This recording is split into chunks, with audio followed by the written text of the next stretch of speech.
We have a debate May 27th, which is the weekend after the long weekend for a June 7th election. It's a little late. Would you agree that by May 27th, most people kind of had made up their minds by that point? I think so, but again, debates can change things. I mean, 1984, it was all about Prime Minister John Turner, and then Brian Mulroney laid the greatest knockout punch in the history of Canadian debates, right? And the rest was history.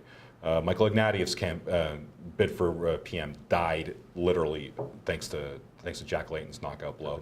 They're usually, but that's rare, right? I mean, we've not seen that kind of knockout blow in an Ontario leaders debate ever, off the top of my head. They're usually battled out to draws.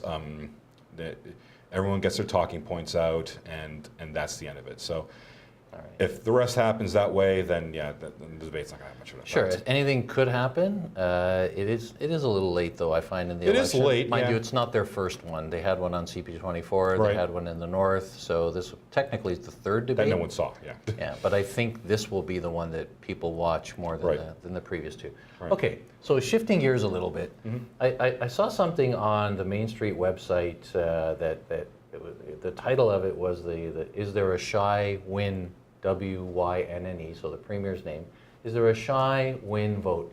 So I want to show everybody an interesting graphic, if we could put that up. So this is your firm's results from a riding. I don't know which riding it is. Right. It wasn't disclosed on, Right. On the website, where the respondents were asked which party they would vote for. Right. And as you can see from the results here, this riding was overwhelmingly conservative. Yep. And there's no reference on the site to which region this is in. It's totally anonymous. The question being put, which party, and 51% are saying PC here, and 27% are saying Liberal, and 14% are saying NDP, which is, it's a good result for the PCs. Absolutely.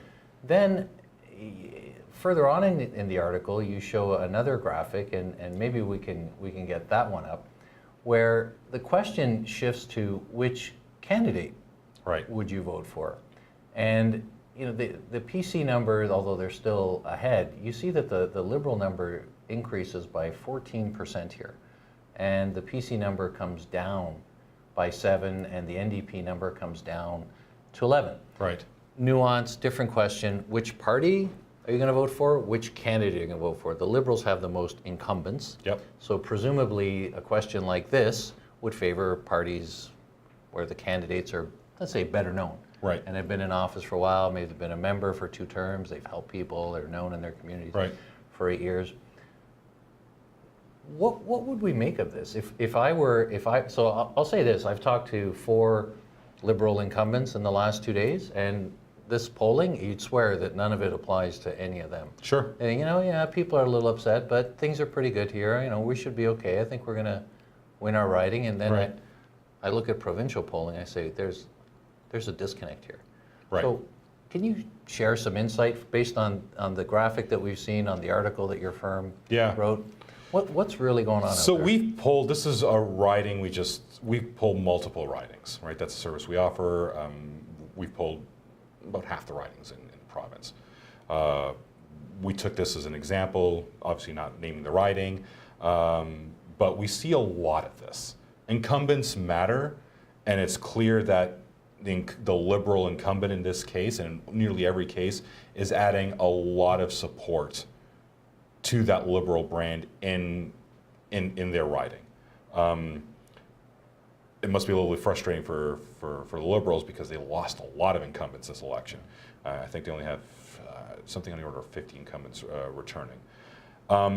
If you look at our overall numbers, then yeah, it looks like the Liberals are headed for a disaster of an election, single digits maybe in a seat count. But if half the seats can do something like this, right, it's not going to look so bad. It's going to be about 26, 27 seats. That's what's in, I think that's the good news. We know that Kathleen Wynne's favorability ratings are very bad. So I think a lot of local campaigns are going to be interested in emphasizing the local candidate, their past service, what have they, things that they've done their local popularity, because there's a big boost, right? They're a known variety. More often than not, the Conservatives are not running star candidates in ridings. I mean, I found it a little interesting. I didn't get a lot of stars running for them. Yeah, they got Rod Phillips, they got Carol Mulrooney, they got Christine Elliott came back. Christine Elliott came back. They got Troy Crowder in Sudbury.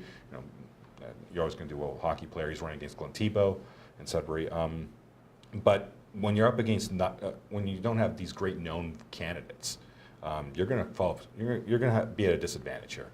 So if I'm a Liberal incumbent, I almost want to run. I want to frame this election as being very local.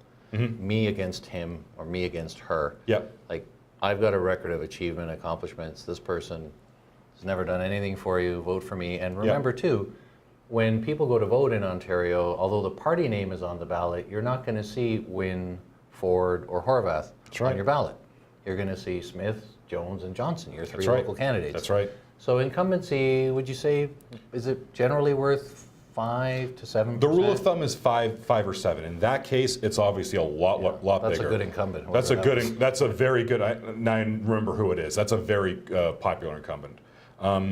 So that's what they're going to want to emphasize, right? This is about saving the furniture at this point for the Liberals, at least in this next week.